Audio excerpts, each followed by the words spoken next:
The latest from Kyle Shanahan on Brock Purdy. Will he play Sunday? Bosa, Williams injury reports, and keys to victory for the 49ers to beat those Green Bay Packers. A lot has to do with who's on the field. Coming up on today's Locked On 49ers.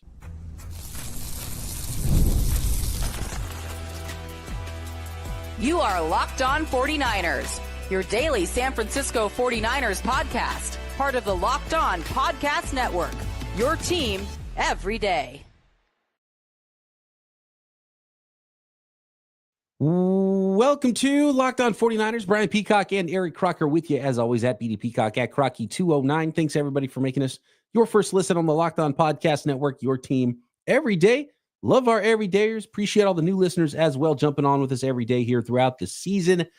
And make sure you subscribe on YouTube or wherever you are listening to this podcast. Today's episode of Locked On 49ers brought to you by Gametime. Download the Gametime app, create an account, and use code LOCKEDONNFL for $20 off your first ticket purchase. All right, Croc. Key to victory number one. Field a competent football team. The injury report, not great right now for the San Francisco 49ers. And we'll start with the latest late Thursday from Kyle Shanahan, who broke down what's going on the injury report. And specifically, we'll start with the quarterback and Brock Purdy. And it doesn't sound great so far. And, you know, we reported yesterday that Wednesday's practice, he didn't really throw it all. He was still limited today, according to Kyle Shanahan on KNBR after practice. Said he didn't do as much as yesterday, but he did a little bit, or he didn't do as much yesterday, did a little bit more today. He went out there and did a little bit, then went back in about halfway through and rested up.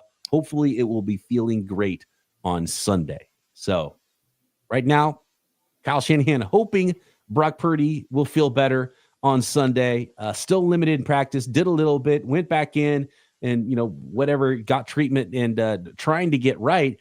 And adding to it, there was no quarterback speaking at practice Thursday, which is when the starters usually speak. According to Matt Barrows, that suggests that the team doesn't know who's starting in Green Bay because the quarterback now, whoever it is, will speak to reporters on Friday instead of Thursday. And if you really thought Brock Purdy was going to play, he would be going through all those things. Maybe it was just timing wise that he had to get treatment during the same time when he should have been on the podium to speak with reporters. But it doesn't sound great for Brock Purdy, who potentially could not play, Croc. And if he does play, might not quite have all of his shoulder intact. Do you think that maybe they were just kind of protecting him from the media so that he doesn't have to answer questions about the potential injury? Because remember, I think it was Jordan Mason, and he answered a question about when he found out he was going to be the starter and not. And those are things you don't really want to give away. And maybe just with him being, you know, a little banged up, maybe the opposing team, the Green Bay Packers, potentially have to prepare for multiple quarterbacks. I would say if they're preparing for the Niners, it's more about the system as opposed to just this quarterback. I mean, of course, there's like some added playmaking ability to Brock Purdy, but the system is the system in the sense of the play calling, so they're probably just preparing for that. But if I had to guess, it was probably just protecting him from the media, so he doesn't have to answer any questions. And, you know, got this good Christian young man. He probably doesn't want to lie to the media about whatever is going on with his injury. That's true. He might spill the beans. Well, to be honest with you, if that's the case, then he's not playing, because that would be the only reason to hide. Because otherwise, it would be like, I'm planning on playing. I hope I'm going to play. I'm trying to work through it, and it'd be pretty easy and simple. And I'm not going to get into any further details. I'm going to try to play. The only other thing is if they don't want it, they don't want the other team to know that he's not playing. So if anything, that makes it even more likely that we're going to see Brandon Allen out there. Because, by the way, Brandon Allen has been the backup, hasn't, you know, played for the Niners this year, but Brandon Allen, the backup, and the emergency third quarterback who's been inactive has been the Pastronaut, right? So that's where the 49ers are right now. Might have a Brandon Allen start for the San Francisco 49ers on Sunday if Brock Purdy can't go. And it's not, as a wise man once said, Croc, it's not ideal. I think back to some games, and Brock Purdy's played some games where he's really banged up. But was it last year? Maybe even the year before that, maybe his rookie year, he was going into a big game against the Seattle Seahawks, I want to say, short week as well. He had some really bad rib injury that he was dealing with. And I don't think they knew he was going to play until like the day of the game. So I would say for 49er fans, and that was a game, I don't know if he played his best, but it was good enough to win the football game. Hopefully it's another one of those scenarios where he's just kind of playing possum a little bit. Then game day, I'm ready to go. Give me that shot of Toradol. I'm ready to go. Let it rip. And look, as we know, if it's just a pain tolerance thing, that he'll be out there and it'll be okay. If it's more than that and he's not able to throw, then that could be a multi-week thing anyway.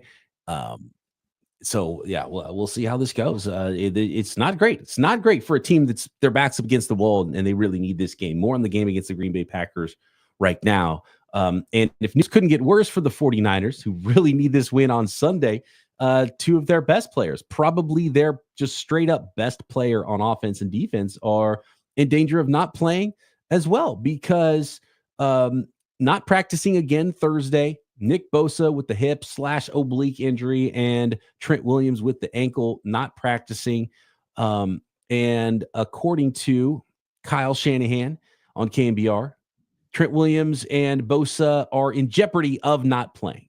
And so that was admitted by Kyle Shanahan. And so we'll see what the tag is, what the official designation is going to be for those players on Sunday. But right now, not practicing. The other guys who didn't practice, Jacob Cowley's dealing with a concussion.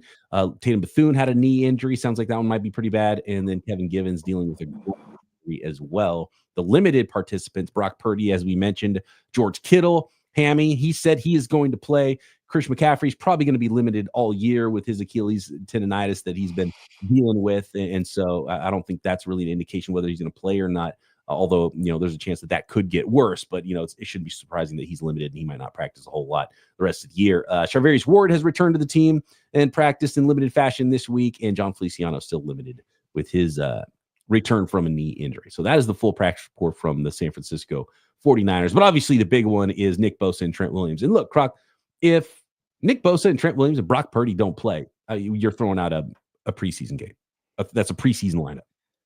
And not only a preseason game, I mean, you're kind of setting the stage for the rest of this season. I mean, this is a must-win game. This is a playoff game for the 49ers. Like, there is no way you can fall to 5-6 and then feel super confident about staying on the East Coast and playing against the Buffalo Bills in Buffalo, with which you don't know what kind of weather that's going to be. I mean, you'd probably be timid with Brock Purdy because he hasn't performed his best in the inclement weather. But you take Purdy away potentially, or you're not going out there with a Trent Williams or Nick Bosa, you might as well wrap up this entire season. So you got to win. You got to win. You got to win this game, and you have to put the best guys out there. They got to figure it out. You need all hands on deck right now because it's a big swing game. Rick in the chat says so much negativity from the fan base. May have to change their name to the 49er lack of faithful. What do you think about that? And I know there's been fans, we've already squashed this. So, fans, and almost every time the 49ers lose, somebody says to us, whether it's on Twitter, whether it's in a live chat, whether it's on the comments on YouTube, says, fire Kyle Shanahan, right? I'm sure it happens for every team in the NFL. Happened to Bill Belichick when he's in the middle of a dynasty. Fire Bill Belichick. He lost the locker room. They lost the game. It happens. Sometimes fans overreact. Is there too much negativity about this 2024 version of the team right now, Croc? I wouldn't say too much negativity. I mean, but the team is 5-5. And this is a big turning point. The 49ers want the faithful to get behind them. They got to win. I mean, what are 49er fans? I bet if we did like a demographic of the age, it's all guys 35 and up that probably watch this show for the most part.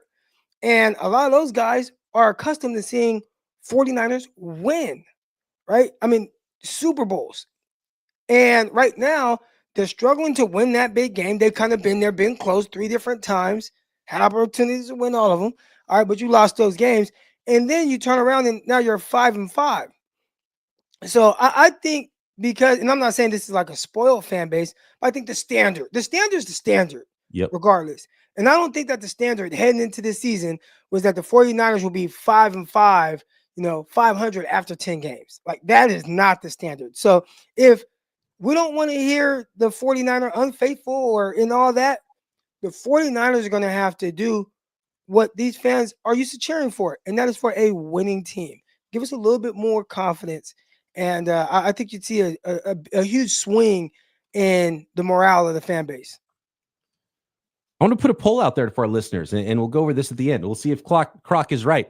Let us know in the chat how old you are when you became a fan of the San Francisco 49ers. Are you just used to championship level football from your youth, or were you already, grown when the 49ers were winning Super Bowls in the Bill Walsh era with Steve Young at quarterback? Or are you a newer fan but still used to seeing a team be good starting in the Jim Harbaugh era? Or did you just become a fan recently and you're used to Kyle Shanahan's 49ers being good? Because right now the 49ers are only 5-5. This isn't a team that is like 2-8 and just looks like complete garbage and has been going downhill for a while. They were in a Super Bowl last year and they're currently 500. This team is not falling apart, but sometimes things happen. Sometimes it's a bad year. We'll go over some more of that.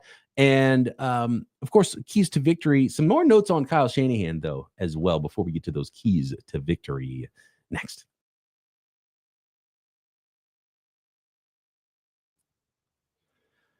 Today's episode of Locked On 49ers is brought to you by BetterHelp Online Therapy. This month is all about gratitude. And I know I'm grateful for my conversations with Eric Crocker, Matt Williamson, doing daily podcasts. I talk to these dudes about football more than I talk to my wife. And I know I've had listeners tell me that I'm the voice they heard most in their entire life. And some of them, I don't even know these people except for, a comment or a chat or a tweet here and there. And it's pretty phenomenal. But a lot of people don't have anybody to talk to, or not many people to talk to, or forget the most important person that you don't think enough: ourselves. It's sometimes hard to remind ourselves that we're trying our best to make sense of everything. And in this crazy world, that isn't easy. Here's a reminder to send some thanks to the people in your life, including yourself. If you're thinking of starting therapy, give BetterHelp a try. It's entirely online. It's designed to be convenient and flexible and suited to your schedule. Just fill out a brief questionnaire. You get matched with a licensed therapist. Switch therapists anytime for no additional charge if you don't hit it off, and that happens. Let the gratitude flow with BetterHelp. Visit BetterHelp.com/lockedon today. Get 10% off your first month. That's BetterHelp, HELP.com/lockedon. This episode is also brought to you by Gametime, and Gametime is the place to buy tickets for 49ers seats, for any pro football, college football tickets that you want to see. You want to go see an NBA game, NHL game. You want to go catch a baseball game. You want to go see a concert, maybe a comedy show, maybe a theater event near you. All of it, and phenomenal last-minute deals as well at Gametime, and a new feature called Gametime Picks makes getting tickets to see your favorite teams play even easier. Gametime Picks filters out all the fluff to show you only incredible deals on great seats, so you don't have to waste time searching through potentially thousands of tickets if you're looking for, a ticket to an NFL stadium where there's 60,000 tickets. So Gametime is the place to find last-minute deals. I've found last-minute deals. I love Gametime, and you can take the guesswork out of buying tickets with Gametime and Gametime Picks. Download the Gametime app, create an account, and use code LOCKEDONNFL to get $20 off your first purchase. Terms apply. Again, create an account and redeem code LOCKEDONNFL for $20 off. Download Gametime today. What time is it? Gametime.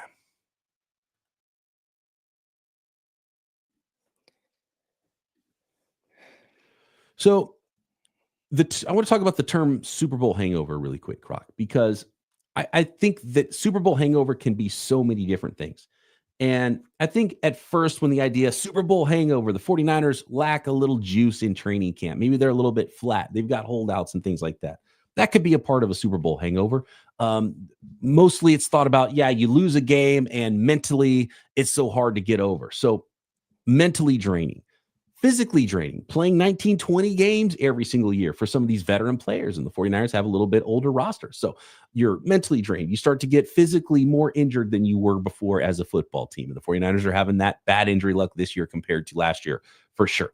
There's so many different things you can encounter. Teams are gunning for you. You putting more out there on tape. A big one, I think, that we don't talk about enough, Croc, is brain drain. The 49ers have lost 3 head coaches from their coaching staff and multiple play callers that are on other teams now and coordinators. So there's a massive brain drain that the 49ers have lost, from Saleh to D'Amico Ryans to Slowick to Mike McDaniel, who's been Kyle Shanahan's right-hand man this whole time, right? So you start to lose really good people inside your building. It's tough to replace. And we're seeing him have a tough time now replacing the defensive coordinator position. Whatever you think about Nick Sorensen, right? It's been a little bit more difficult than it was when you replaced Robert Saleh with D'Amico Ryans. And so to me, it's a combination of all those things. And I do think it is a reality right now that there might be a little Super Bowl hangover, not because, oh man, we're sad and we can't get up again to play because we lost the Super Bowl. I think that might be a small part of it, right? The mental aspect of it, but I think it's everything else. It's stuff that you can't really put your finger on, and it's stuff that you can measure, like losing good people from your building and players playing a lot of games and starting to break down a little bit. You got to figure it out. All right. There's a team right now. It's 5:00 Pacific time, and Thursday night football is about to come on. You got the Pittsburgh Steelers about to play. And I'm not saying Mike Tomlin is the most amazing coach, but I know one thing. I watched this guy have an above 500 record with Mason Rudolph and Duck Hodges at quarterback. Duck Hodges. Now, what came from that? I don't know when the last time Mike Tomlin has even won a playoff game. So I'm not saying that he's like the standard, but just you got to figure it out, Kyle. I get it. There's a lot of things going on, some of the things that are out of your control. But regardless, you have to figure out a way for your team to become competitive, regardless of who is out there.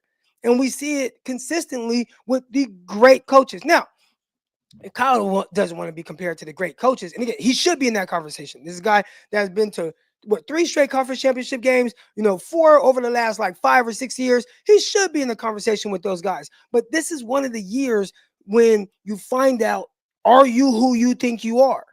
I watch, again, Mike Tomlin.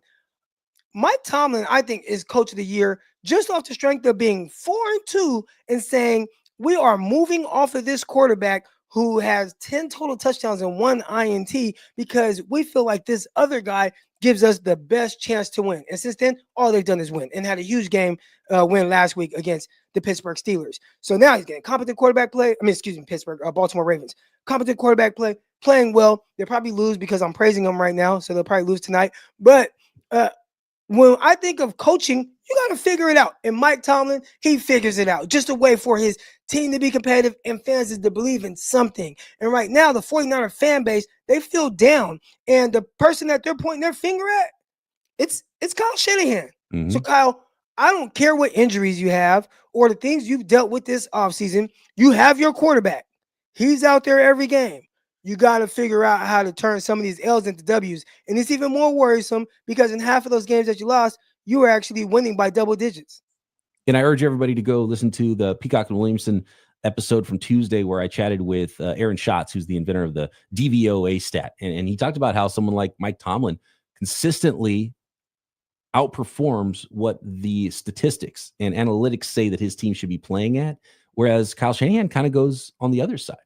And there's good and bad sides to that, right? Like you're amazing statistically because you're really good at coordinating offense, but what parts of your game are you missing out on where you're losing games that maybe you should be winning at times? And we've talked about how Kyle may be gripping a little bit. And look, I just want to say this again. We're not saying that you should fire Kyle Shanahan. I don't think the 49ers should fire Kyle Shanahan. I think it's kind of insanity to think that because it's real quick. Would you fire him right now if I told you 100% get Ben Johnson? it might change the it might change the math a little bit, but you're still changing so much from that point, right? It's just changing coaches. Like a lot has to change. And does it get better? Does it have to get worse before it gets better? Does it have to get worse for Kyle Shanahan before it gets better? Does he have to retool anyway? It's kind of like the Brock Purdy conversation that we're going to have this offseason. It's going to be like, okay, what do you like better? One hand, you get Brock Purdy. The other hand, you get Sam Darnold plus blank free agent that adds up to $60 million per year, right? And we're going to have all these, we're going to talk about, what about Aaron Rodgers? He's going to be available, right? These conversations are going to happen this offseason. They're kind of already starting to happen. And it's going to be wild. It's going to be a similar thing. But I gotta go real quick too. And I want to talk about a Cam Inman story who asked George Kittle about, hey, how's Kyle even doing? And Fish and Chips right here, this made me laugh in the chat. He said, seems to me that the coaches have accepted defeat this season, and by God, do they look like it? He says, Sorensen and Shanahan look like they live in their car. And maybe that's the hair mojo. Maybe they need a little trim in the back. They're going with like the little mini mullets right now. Shanahan does look a little frazzled right now. I want to talk a little bit more about that. And we do have some keys to victory talking football here with 49ers, Packers on Sunday. What the Niners have to do to win this game. It's a must win. Next. The final segment of this episode of Locked On 49ers is brought to you by Built Rewards. With the seasons changing, I'm already dreaming of some warm weather getaways next summer, but I already have some booked snow getaways as well for the winter time. And I love using points for travel, and I'm always looking for ways to earn more to book my next flight or my next hotel. And here's a life hack for you. Built lets you earn points on rent payments and redeem them towards flights, hotels, and a lot more. One of your biggest investments should get you more than just a roof over your head. Let me explain. There's no cost to join Built. And as a member, you'll earn valuable points on rent and your everyday spending. Built points can be transferred to your favorite hotels and airlines, and even the ones you haven't heard of. There's over 500 airlines and 700,000 hotels and properties around the world you can redeem your Built points toward. Points can also be redeemed toward future rent payments, a unique experience, and so much more. So if you're not earning points on rent, my question is, why not start earning points on your rent today? Joinbuilt.com is where you go. Joinbuilt.com/lockedon NFL. That's JOINBILT.com/lockedon. Make sure you use our URL so they know we sent you. That is joinbuilt.com/lockedon NFL to start earning points on your rent payments today. So last note on Kyle Shanahan. I don't know where he is mentally. I'm sure it's draining being an NFL head coach if things are going good, let alone if things are going a little sideways for you over the course of a season. They don't get a lot of sleep. It's a pretty wild job. Cam Inman asked George Kittle in the locker room, pulled him aside and said, and he told this on this story on 95.7 The Game. He said, "What's the deal with Kyle? How's he doing?" And George Kittle said that he was also concerned, and he went and checked on him on Monday and reported back, said, "I've seen Kyle in a bad place, and he's not in a bad place." And he went on to say there's a little more. "I don't sense that he's losing the locker room," Cam Inman said, "or his message is getting stale. Kyle's message evolves because what he does in team meetings is he points out what's wrong and how to fix it. He's very much more of a teacher and an instructor than a drill sergeant that's ranting and raving for no reason." So that was the inside locker room report on Kyle Shanahan and where he's at. He's not in a dark place, according to George Kittle. Now, I guess that's encouraging because, another team in the NFC West with Sean McVay, there are a lot of comments about him that were flying out that he potentially is kind of burnt out. And he's continued to coach, but every offseason almost feels like, oh, this is going to be his last year. Next thing we know, we're going to see him in the booth. Somebody's going to pay him a lot of money to just talk about football as opposed to go out there and get beat by the 49ers every week. Well, I can't even say that. 49ers lost to them this season. All right, but, there is definitely a burnout with coaches. And when you are trying as hard, like someone talked about 49ers kind of the coaches accepting defeat. Like, nah, man, Kyle ain't about that. I'll say right now, hey, you got to figure it out, Kyle. But he's going to do everything in his power to try to figure it out however he can. Like, this is a guy who does not want to lose. And he doesn't prepare for the future. He prepares for today. All right, he wants to win the day. He wants to prepare for tomorrow, but not days from now, weeks from now, years from now. So I do expect him to give everything that he has for the rest of the season because the 49ers, realistically, like, they're not out of it. Now, that can change drastically quick if you get in the L of the Packers on the road. Like, these are tough games that you're going to have to play. But if there's anybody that can figure it out, man, I think Kyle has shown us he is capable of it. So, we talked to Peter Bukowski about it, and you and I both were like, ourselves, the fans, everybody's kind of waiting for that game where like the 49ers truly show that they've snapped out of it. And we're hoping that this is it, because the road down the line, not only these 2 road games, but you got Detroit coming up. You got to play Arizona again. It's going to be a tough task to win the playoffs, and it starts with, or excuse me, to make the playoffs, and it starts with games like this. Mm-hmm. Absolutely. And that checks out with the report on Kyle Shanahan and his style. And it actually makes me question with that brain drain, right? Did they lose the motivators? Like, when's the last time you remember Robert Saleh? So intense, sweat running down his bald head, flexing.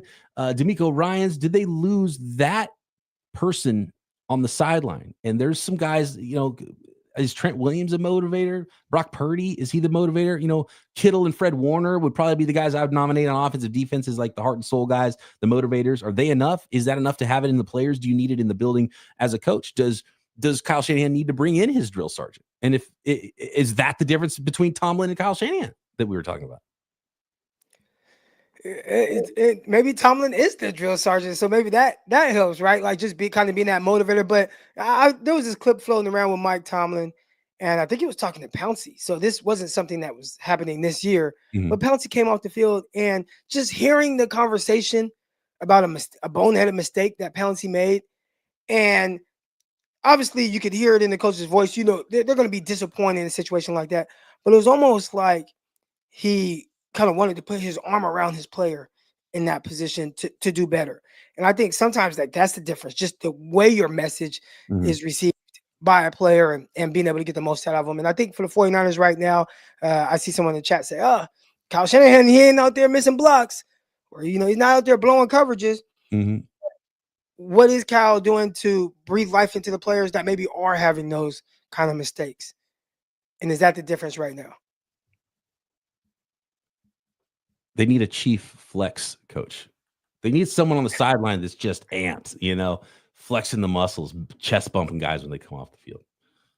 That might be missing a little bit. In college, that's typically the strength and conditioning coach. Yeah, the guy that yells at him when we're putting up reps at the bench at the combine. Well, yeah, but during the games, though, you usually see them. They got the little quarter button-up shirt. Oh, that's probably like 2 sizes too small. Right, yeah, they're probably amped up on all this energy drinks, right? But they're like, that's the energy person. Like, you can look to them to kind of, get going a little bit. I don't know. NFL, when I was with the New York Jets, our strength and conditioning coach, he wasn't the super amped up guy. He was just like really kind of like a smart nerd guy that was just really good with like the science of the body. But college, man, they usually have that guy. Maybe the 49ers need that guy that's just gonna like, let's go, headbutt people while they have a helmet on and he doesn't. less smoothies, more energy drinks maybe on the sideline. How about keys to victory, Croc? Like, obviously it'd be nice if Trent Williams and Nick Bosa and Brock Purdy are out there playing. Like, keys to victory, have good players on the field, right? That's an easy one. That's number one. Beyond who's on the field specifically, Croc, is there anything about the Packers that you want the 49ers to do? I think this, man, like the 49ers have been prone to get up on teams this season. And I feel like Green Bay is a team that is susceptible to the 49ers being able to get up on them, right? Like Jordan Love, this has not been the best version of Jordan Love that we've seen so far. So can you force a turnover? Because he's been turning the rock over. Can you force a turnover? Obviously, you got to take care of the ball. But the bigger thing to me is force the early turnover, get up on Green Bay, and have a very young team. Can you make can it snowball on them from there? And I think that's what the 49ers kind of need. Just that game where, man, we're going to punch them in the mouth and we're going to run away with this game early. Not the 10-point lead. We're still kind of scared of that. But like, okay, we're up 17. Now, we ain't giving up that lead, right? Like, that's what I think the 49ers kind of need in this game. Because if anybody's willing to, I'm not saying that Green Bay is going to shut it down, but sometimes young players, which they have a very young squad, especially on the offensive side of the ball, sometimes they don't know how to handle certain situations. So put them in that very uncomfortable position. Jordan Love's throwing an interception in every game. The Niners can get turnovers. That's a huge one in this one. And you say it about every game, win the turnover battle. But I think in a game like this, especially if the 49ers aren't full strength, you got to win the turnover battle. You got to catch those balls if Jordan Love throws them to you. And you can't have stupid mistakes like the ball hitting you on a punt return, and a muffin a punt, or dropping passes, batting balls in the air, getting picked off, going the other way, fumbling, snap. It's just you got to win a clean game here for the San Francisco 49ers. Your margin for victory is really getting slim right now with where this team is. And you mentioned scoring early. The 49ers have the second most games where they scored first in the NFL this year. The most is 8, and I think 3 or 4 teams have scored in 8 games first. The Niners have scored 7 times this year first and only have 5 wins. And that's not a good ratio. And most of the teams that have 8 and 7 games where they scored first are some of the best teams in the NFL right now, record-wise. So scoring first hasn't been a problem. Finishing the game has been a problem. And you look at all the stats. Scoring last. Scoring last. And the 49ers score last. Scoring 6 instead of 3s. And, fourth quarter efficiency on both sides of the ball. And Kyle's been leaning on throwing late more. I almost want to say a key to victory is play. As weird as this sounds, play Christian McCaffrey less. And that's not to say necessarily take him off the field, but I think they should change it up, use their strengths. They've got good running backs. Jordan Mason has looked good. Give a different look. Pound the rock. Like, go physically dominate somebody. Go be that bully. The 49ers have lost that a little bit recently. Especially late. And if you have a lead late, like, pound the ball on them. I think this. Whatever you do to get up, you got to make sure that you continue that. And how are you going to continue that? You got to be good in the red zone. And I feel like that's the spot right there. And shout out to Alex in the chat. He says the key is the red zone. And I think that's exactly what it is for the 49ers. Because you start kicking field goals, how much confidence do you have in Jake Moody right now? It's a little shaky. You get down there and you have an opportunity to score a touchdown, you don't, and all of a sudden you're kicking the field goal and he misses. Oh, the morale of the team will start to drop, especially on the road. So I think that is a big part of it, man. That red zone offense, less of Jake Moody. And we want to see him do well. But right now, you got to go and score touchdowns because the 49ers turn, if they're just a tick better in the red zone, they're probably 2 wins better right now. My last key to victory is paging the Yak Bros. Where's the Yak? Make a play. Where's that Deebo Samuel just knife through the heart catch and run play, especially if Brock's hurt, especially if he doesn't play at all. Take some pressure off the ground game that I just talked about. Make some big plays on offense, whether it's Kittle, whether it's Deebo, whether it's the rookie Pearsall, whether it's Juwan Jennings, who's been awesome so far for the San Francisco 49ers. Big plays, not just making a play, not just a 9-yard catch, right? Like a 40-yard touchdown, points on the board. Don't worry about the red zone because you don't stop in the red zone. You blow right through the red zone on the way into the end zone. Some big plays. I mean, that would be huge for the San Francisco 49ers offense right now. Definitely. The Yak Bros going. Felipe in the chat says, have you guys watched Debo's podcast on why he's frustrated? I haven't, but maybe I should check that out. Check that out. In all honesty, it hasn't been a super riveting podcast, so I haven't really checked it out too much. But yeah, hit us up on Twitter at BDPeacock, at Crocky209 with the clip. I would like to hear about what Debo's thoughts are. The mood just seems not great right now around the 49ers, whether it's the head coach or the team. I hope they can find it because this season could be over quick. And again, Croc, like I mentioned, Niners lose the next couple of games, and these are really tough games against the Packers and then the Bills. Bills coming off a bye next week. Bills are at home just hanging out, resting up for this Niners game. We're looking at mock drafts, right? If the Niners lose these next 2 games, that's the reality of the situation unless everybody else in the NFC West falls in their face and there's still a really good opportunity. The Niners could technically lose 2 more games, win out. Lions are still on the schedule, by the way. Win out and be 10-7. That usually gets you into the playoffs. But if they're tied, they're going to lose these NFC tiebreakers as well to a lot of teams. But 10-7 might still win the division. So it's not over with a win. But man, like we referenced earlier this week with the chart about, odds of making the playoffs. With a win, Niners are over 50% odds to make the playoffs. With a loss, the 49ers odds fall to below 15% to make the playoffs. So the season's not over. It's not technically a playoff game. Lose, you're out mathematically. But man, they're making things a lot more difficult than they needed to be this season. And a win this week would go a long way to helping the 49ers get to where they want to go and start to turn on that switch this season. It's going to be a really interesting one. It always is against the Green Bay Packers. Thank you so much to all the listeners every single day. Make sure you're subscribed on YouTube and everywhere you get your podcasts. And Croc and I will be back post-game to break it all down right here. Locked On 49ers.